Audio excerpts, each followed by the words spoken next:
Welcome back to Moving Forward with Young Voices. So happy you could join us today. And we want to welcome a new contributor to this week's program. I want to welcome Juan Villasmil.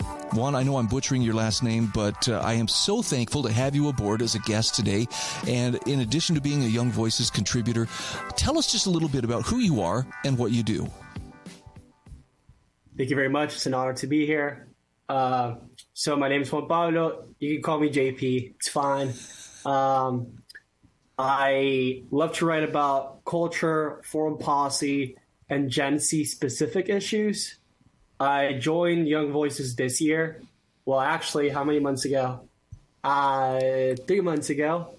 And it's been great so far. I wrote before Young Voices. I pitched solo, and that was fun. But now I can do it better, more effective, and the team at Young Voices has really helped me publish some really good work. So I want to continue to do this. It's what I love to do. So yeah. Okay, and I will call you JP. I think that's a wonderful way to go. One thing that's really impressed me about Young Voices, and you are no exception here, it's a very talented pool of writers and commentators, but you write about things of substance. Case in point, I'm looking at an article of yours from realclearworld.com speaking about French President Emmanuel Macron and how he's not wrong about China and how the U.S. Should be paying attention, should worry. So I have to admit, there's a lot going on. This one wasn't on my radar screen. Apparently, President Macron went to China in the fairly recent past. Talk to me about the purpose of that visit and what were some of the takeaways that he brought from his visit to China? Yeah, so Macron has been, he's gone beyond what other Europeans have done in a rather public way in approaching China and embracing Xi would be a little too strong because it's not like he forgot that the U.S. exists. But he has made it a clear point to state that France should not be a vassal state to U.S. interests. He used that term. And in conflicts in regard to Taiwan, for example, he has been really precise when he says, if this conflict begins, France should not pick a side, and I believe Europe should not pick a side at all either. So when he went to Beijing, for economic reasons, of course, 50% of the world's population lives in Asia. Everyone knows how powerful China is, and they have a hold in manufacturing and green technologies and so much more. So it just makes sense for Macron to say this. But the way he said it, though, was what concerned a lot of people. A lot of Europeans, in my article, I mentioned how Josep Borrell from the European Union, he says very similar things. You know, he has been saying for a while that the EU should be more transactional and neutral in regard to their relationship with China and the U.S. But the way Macron said it was too strong. So that was caused a problem. No, that makes, I mean, French is supposed to be the language of diplomacy, and maybe this seemed uncharacteristically strong. I was curious, what was the reaction? I know there's some fairly hawkish U.S. voices, and it seems like when I do hear them talk about China, it's almost always, we got to position ourselves. The conflict with the U.S. and China is coming. We see it coming. How did those voices react in the U.S. to what Macron said? Yeah, so that's what was, for me, really interesting. People were indignated, which makes sense if you're in the U.S. and one of your besties goes hang out with one of your enemies. I don't know, it won't make you happy. If they're taking selfies, let's say, if they're having a good time without you, especially now when tensions are high.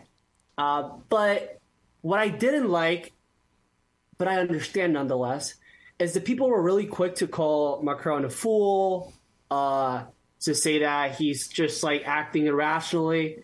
And what I say in my article is That's not the way to approach this. What Macron's doing makes sense for France, which doesn't necessarily mean that it makes sense for America. What a lot of U.S. foreign policy folks have been doing is talking as if the European interests and the individual nations within Europe are always aligned with U.S. interests. But the reality is that for Europe, China's not as much a threat as Russia is. For the U.S., it's quite the opposite. China is our most formidable geopolitical competitor, and they're in the Western Hemisphere. They're really, really, really powerful, and they have vast control over critical minerals and so many resources, telecommunications, et cetera, et cetera. So that's something that we need to start being sincere about. Even I understand, even if publicly you say Macron is stupid, I guess that makes sense, rhetoric or whatever. But if you actually believe that, that's a problem. If U.S. diplomats think, oh my God, it's so dumb that these people are being soft on China, then you don't understand foreign policy. And I generally think that a lot of these people, a lot of young journalists in the foreign policy sphere, they think this way. They're like, oh my God, Macron doesn't understand. Why would he approach China? That's so dumb. Why wouldn't he? If the U.S. is not going to change, the U.S. is not going to abandon France if they approach China. If they can have U.S. support, military support, the transatlantic bond can be strong, and then they can have an increasingly transactional and strong relationship with China. That's fantastic for France. It just makes sense. So what are we going to do about it? That's the question. Not just call him stupid. Well, there was a pretty fair amount of that kind of name calling, though, 20 some years ago with the Gulf War, and the invasion of Iraq. France was like, hey, we support, you guys getting, Saddam out of power, but we're not going to be sending troops. And, we renamed French fries, freedom fries, and so forth. I mean, it was almost comical, but France has taken a more pragmatic approach before. And frankly, I guess here's my question. Who are the rational voices when it comes to addressing China and, for that matter, Russia? Because it seems like both of them, we're headed on a collision course in some way with both of them, or at least it's potentially a collision course. Are there rational voices out there that you're aware of? Yeah, I'm not always a big fan of the French in terms of philosophy, etc. But foreign policy-wise, at least Macron has not been witless. It makes sense. He's really, again, I don't have his entire resume in front of me, but I've seen so many actions that he has taken, so many statements that demonstrate that he's aware, acutely aware, actually, of France's tangible interests, and that his actions follow that logic, that he's looking at what can be done right now, why, how, for how long, and that those actions inform his diplomacy. I think Europe, writ large, has a similar policy. I think Europe actually often acts in smarter ways than the U.S. does. But I don't know how far I would go to say that they're super rational. There's a lot of things I disagree with the EU. There's a lot of things I disagree with the U.S. and how they carry their foreign policy. But I do see a rising group of intellectuals, thinkers, writers that are looking at foreign policy, and they're not just talking about grand designs and democracy and liberty, but they're thinking about what can we do now, for what reasons, for how long, why. Liberal internationalism, isolationism, realism, all these terms, I understand them. They're useful to understand concepts and grasp realities. But no one in the foreign policy world actually thinks like that. So the real smart thing to do is to just ask a ton of questions and make sure that those questions are smart questions. For example, how much money? For how long? Why? What do we win from this? And sometimes those questions are easy to answer, and we forget about them or we ignore them because we're just like diving into an ideological world that is just actually stupid, not like Macron. Hey, anytime someone is urging, let's dial in or dial back the name calling and actually focus on what there might be of substance, I'm like, we should probably listen to that person. Thank you for being a voice of reason. Again, we're talking with Juan Pablo Villasmil. He is a Young Voices contributor. Where can our listeners find you on social media? Where can they follow your work? I actually created Twitter, real JP Villasmil. I don't know if it's gonna be there for long because I had a Twitter before that and it got hacked by some crypto coin people. So I'm technically evading a ban. So follow me there and on Instagram too, JP Villasmil.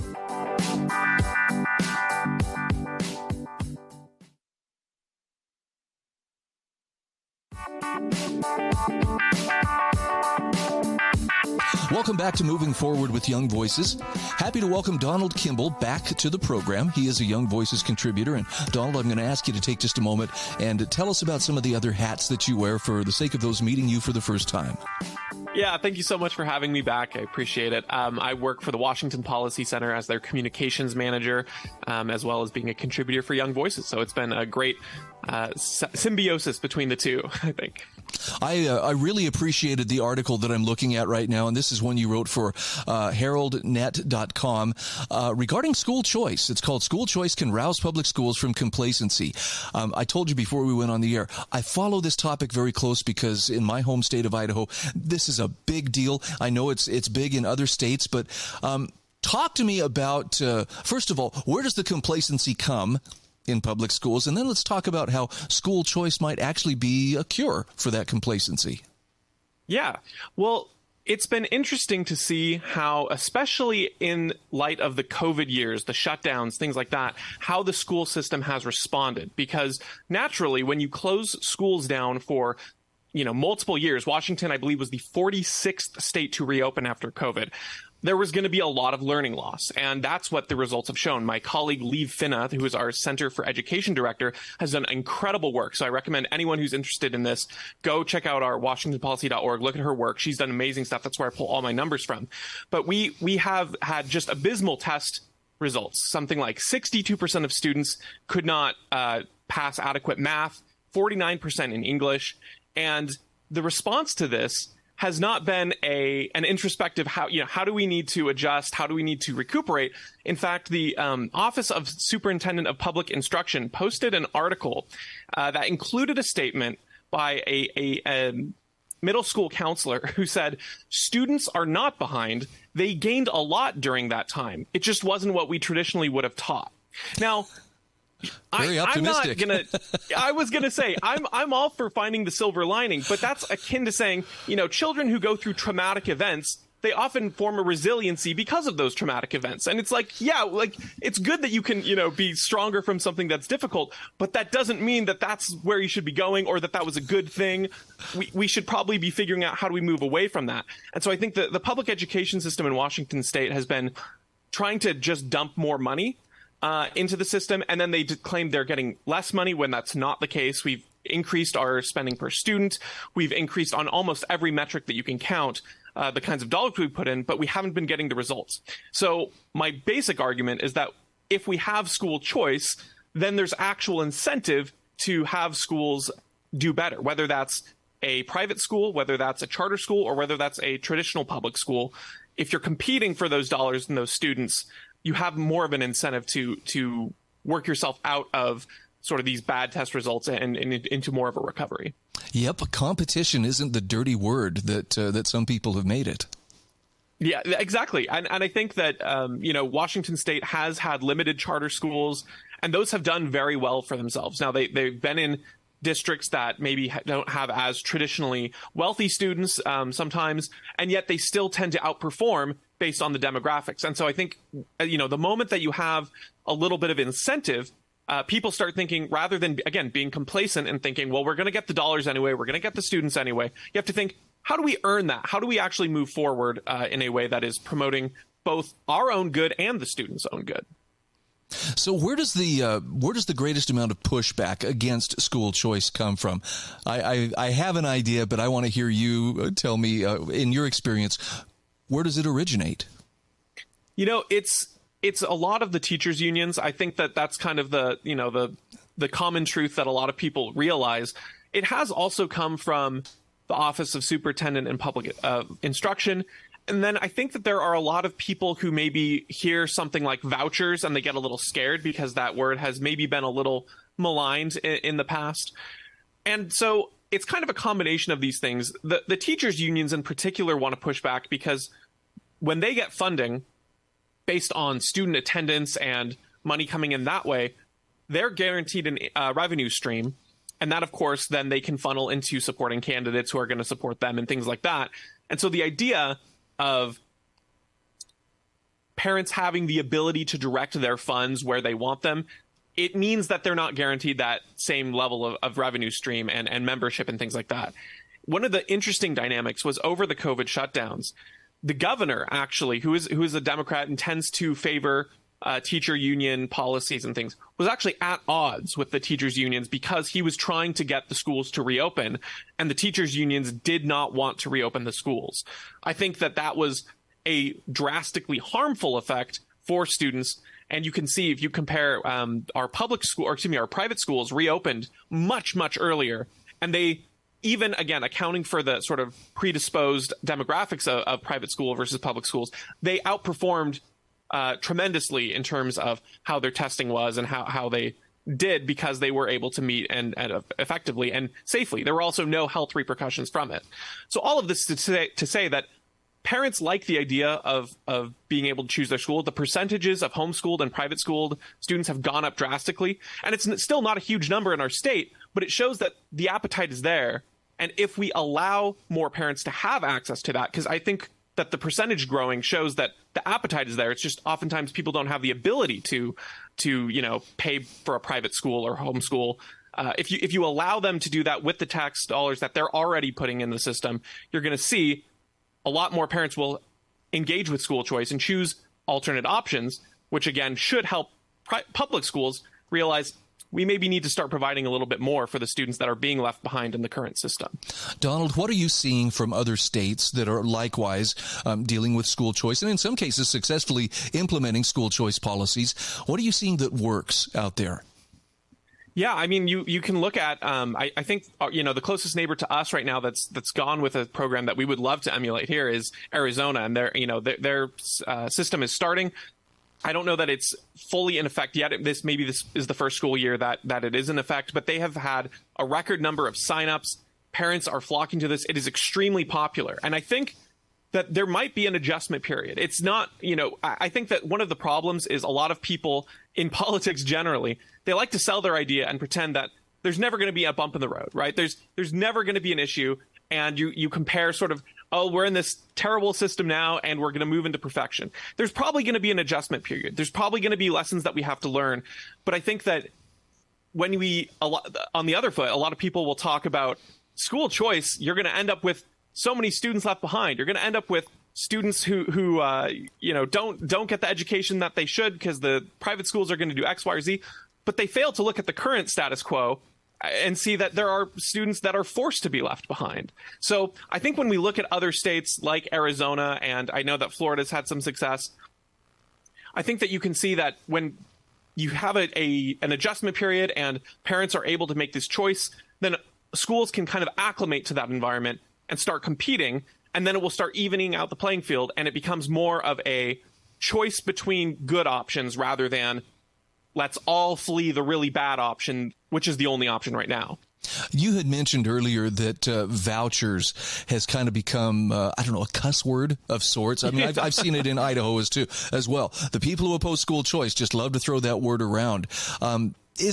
What's a good, accurate definition when we talk about school choice so it doesn't just get, sidelined by, well, that's a voucher system you're describing? Yeah, I think broadly speaking, school choice as a descriptor for the movement is an excellent description, because that is what we are advocating for. Whether it's through some technical term of vouchers or other program is a little bit besides the point. The main issue that we want to promote is having, fund the students, not the systems, which I believe Corey DeAngelis has been very good about pushing that term. And ultimately, at the end of the day, is we want a system that promotes students rather than its own success. We want parents to be empowered to choose what is best for their child. And the specific mechanism of that is less important, I think. And the end result being that we want a good education for children, regardless of where they are located, who they are, and what their needs are. You should be able to be empowered to have that choice to do what's best for them. Okay, again, we are talking with Donald Kimball. He is a Young Voices contributor. And Donald, for people who would like to follow you, where can they find you on social media? Where can they follow your work? Yeah, you can find me on X at Kimball Donald. It's Kimball Donald. And we also post all these kinds of articles at washingtonpolicy.org. Everything I've written here is based on the great work of Lee Finna, our Center for Education Director. So definitely go to washingtonpolicy.org and check her work out.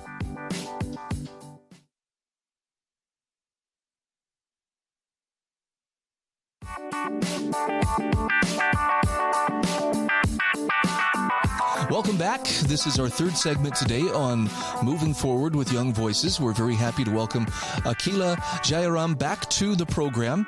For folks who are meeting you for the very first time today, Akhila, could you take just a moment and just tell us a little bit about who you are and what you do?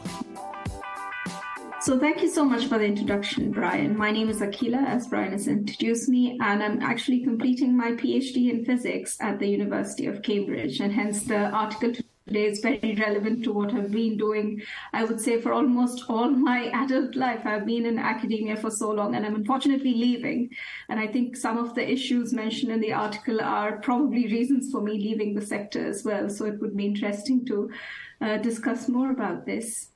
Yeah, and I was telling Akhila before we went on the air, when I think of the science capital of the world, I don't know if I would have originally thought, yes, Europe, it really has, the potential to be the science capital of the world. And then my son decided he would go to Germany to finish his postgraduate work in molecular biology. And suddenly I'm paying attention and going, my goodness, there are some just absolutely brilliant schools there.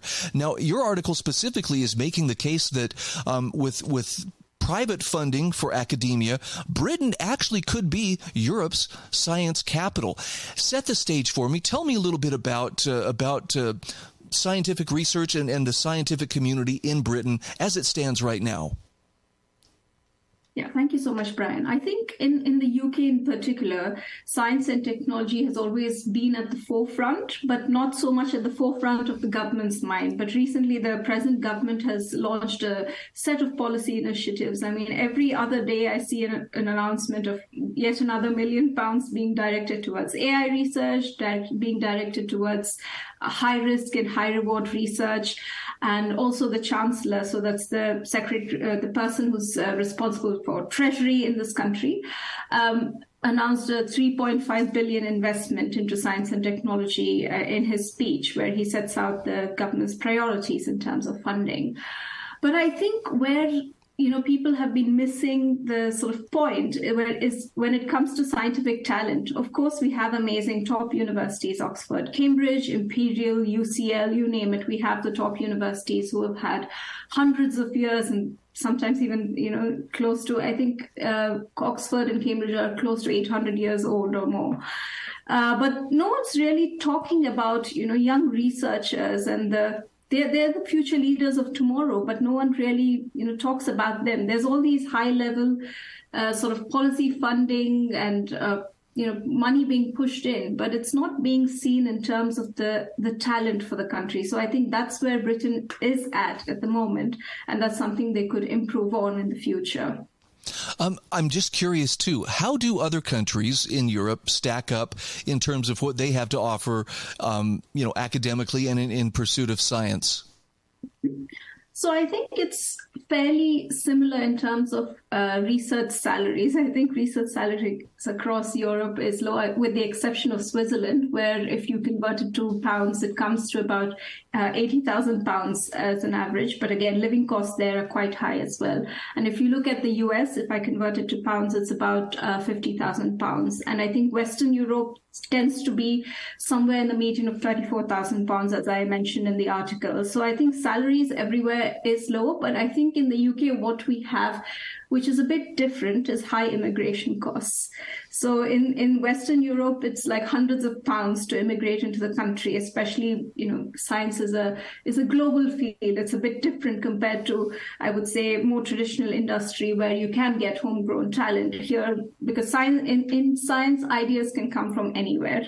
So that's what we've noticed. And even in my own research group, we had a lot of international. So that's like a microcosm of the broader scientific world. But in the UK, the government just seems to be increasing the visa costs. So in the article, I mentioned 3,700, but that's going to go up by quite a lot if they decide to increase the health surcharge, which is sort of like a health insurance, but for the NHS, which it works slightly different from private health insurance. And it's proposed to be increased by 66% this year. So I don't know how academics are going to cope with that amount if they want to move to this country. So I think that's where UK is a sort of outlier when you compare it to Western Europe, but academic salaries are fairly similar, I would say, across the region. So does, and help me understand, is that burden lower in other European countries? I don't want to use the word bureaucracy, but I can't think of a better word. Is the bureaucracy or the hurdles higher in Great Britain than they are in some of the other, especially Western European countries? So I would say in terms of administrative bureaucracy, I would say the UK is fairly good. I mean, the system is straightforward if you want to apply to come to this country, but the financial burden is definitely much higher. So we do see a difficulty in recruitment of postdoctoral researchers, which is what I mentioned in my article.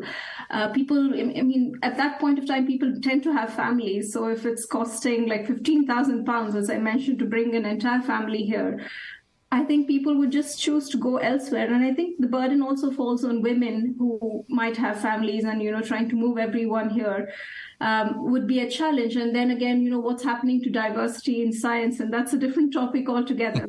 That's something to think about as well. So talk to me about opportunities for the private sector to become more involved. You mentioned in your article, if research was seen as an investment rather than a charitable donation, this could be helpful. What prevents more support from the private sector at present? So I think at the moment, the way private sector funding works in terms of universities is they tend to fund PhD students. They tend to work, on very specific projects. And sometimes they also recruit academics for consultancy work. But I think the gap lies in the fact that universities focus on basic research and industries and businesses are more interested in applied research. So I think focusing, really bringing the focus to applied research can make companies sort of invest a bit more. And also, I think having targeted research institutes, so I mentioned having the Crick Institute, for example. So, the government can be creative at this point. Until now, they used to, speak about EU bureaucracy and so on. But now Britain can set its own policy. It's not, held back by any larger institutions. So I think they should really use innovative mechanisms. So having these sort of bespoke research institutes which focus on specific topics. So, for example, we all know about the COVID vaccine, which has, generated so much interest. So I think areas like that can really help, businesses be interested, because it's a two-way street when you talk about private investment. What's in it for them? So as long as they're able to get the talent, the ideas, and also the expertise that exists in these universities out to their, to bring their products, that could be interesting. But again, I think one aspect that academics think about is, that their work should not be used for profit.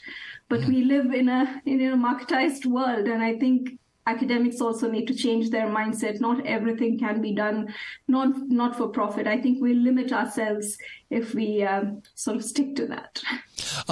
So as far as bringing researchers or bringing students in to attend these schools, is there work to retain them as well? In other words, it's wonderful that they come and they get their education, and I could see where that would be an absolute boon, bringing bright, promising young minds into these various fields.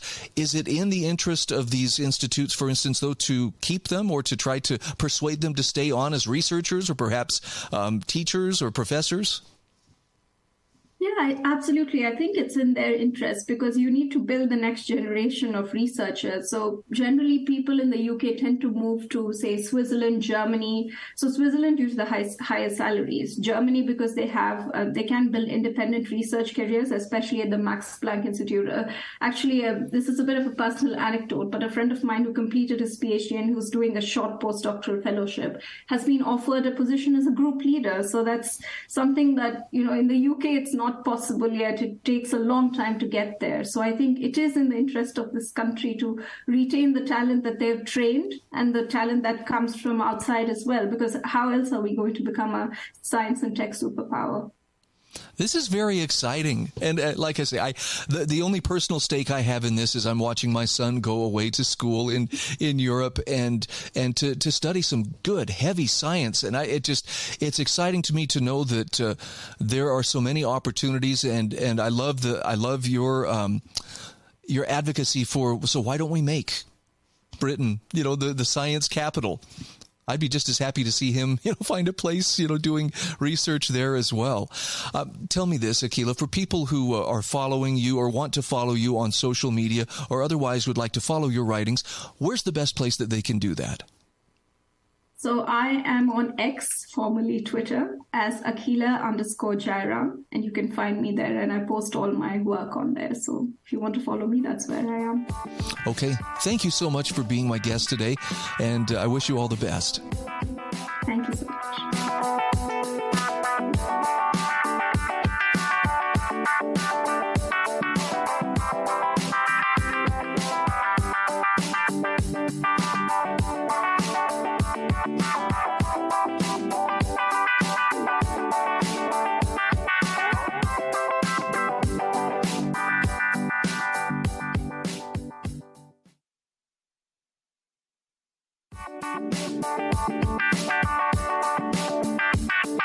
Welcome back. This is our fourth and final segment of Moving Forward with Young Voices today.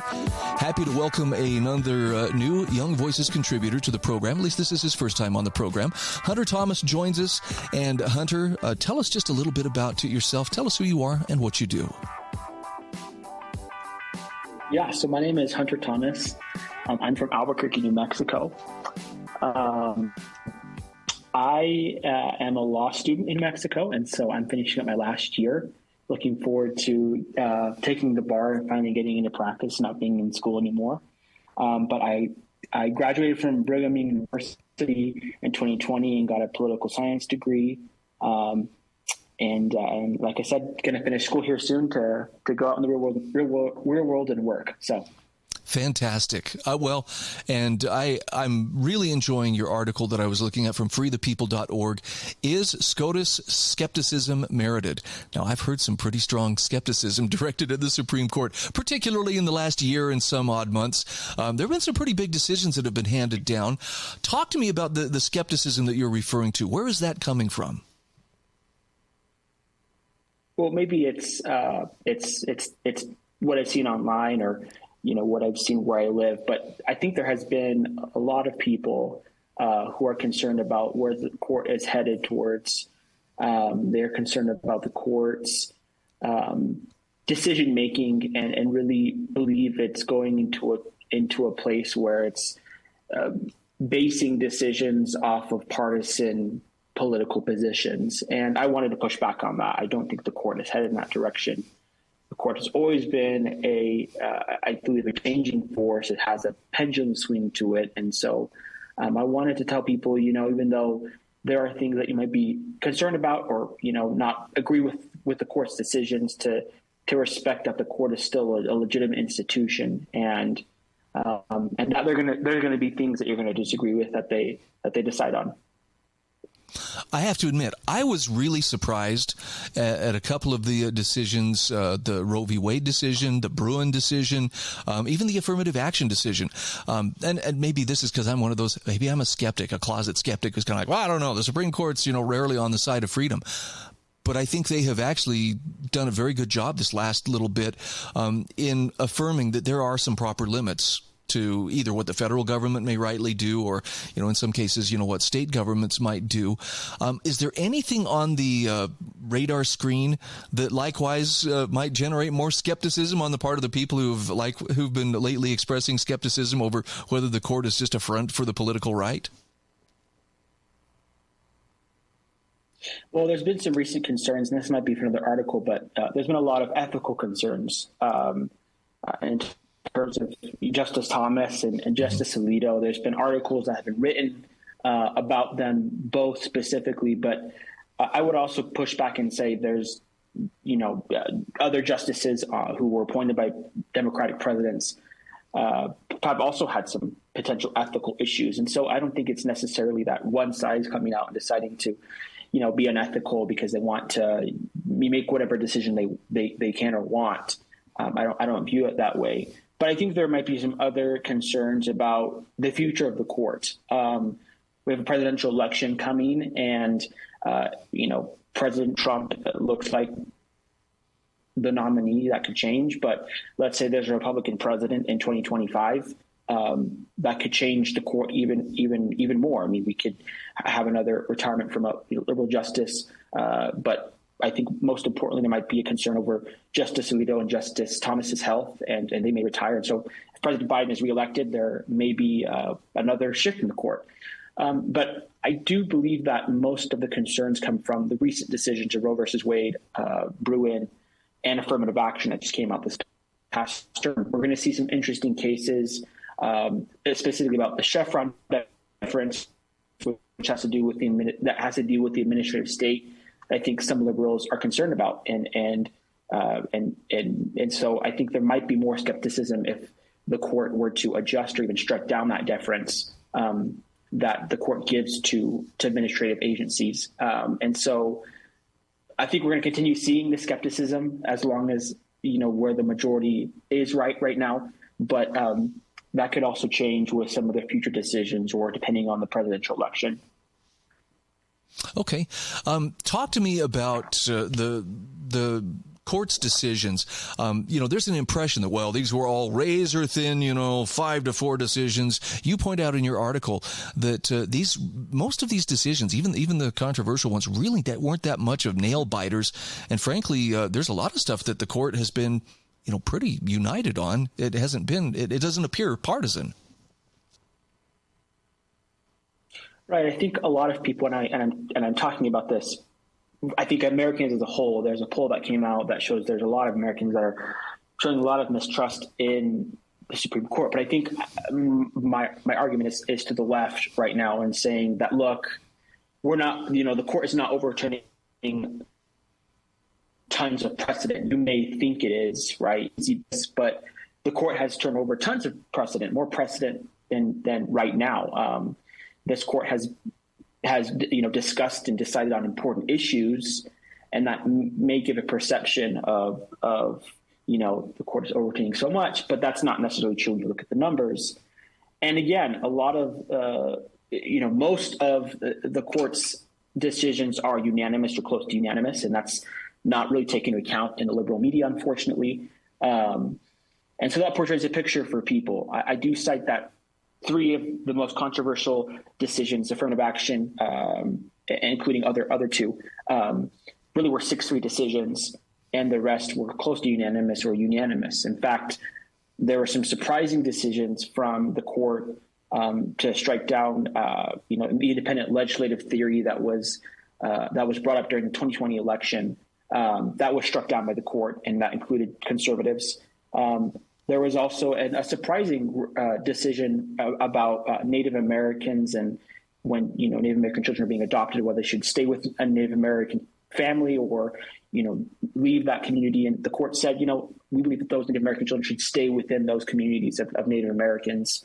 And that was a herald decision by the left, and that included Justice Gorsuch. And so, I think we need to try to portray that there has been a lot of surprising decisions, and the court is not just going to just look at, especially with the current majority, it's not just going to look at a case and say, I'm a Republican, I'm a conservative, I was appointed by a Republican president, therefore I need to make this decision to appease the Republican electorate. That's not how this works. And I think a lot of people on the left want to make it seem that way. And so I think the focus should be on the left. If they want to gain a majority again, is they have to win elections.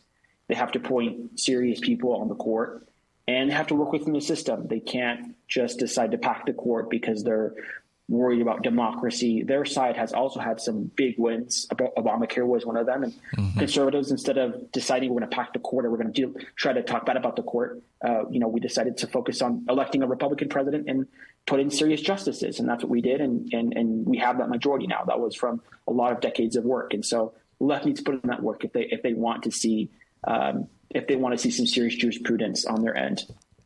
Hunter, give me your take on the Supreme Court as an institution.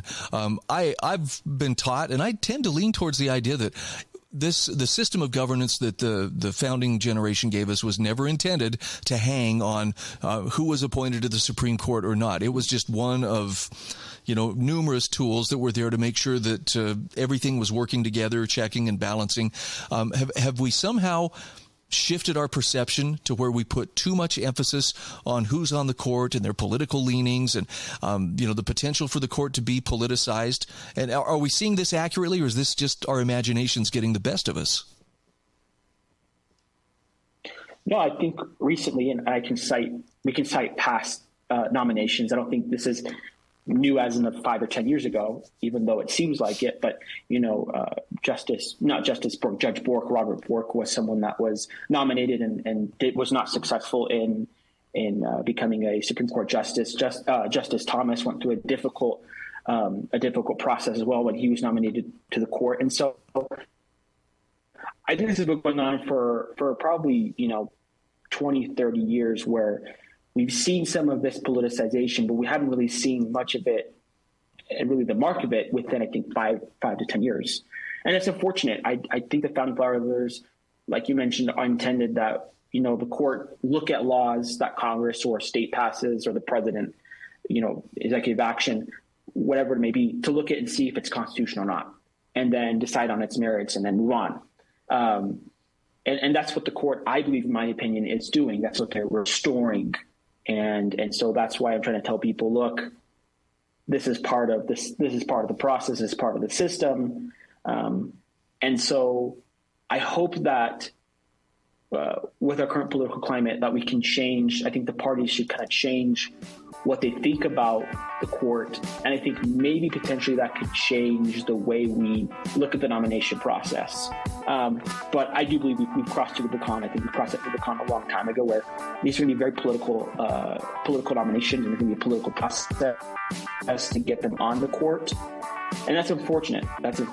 But I hope that the American people will remember that.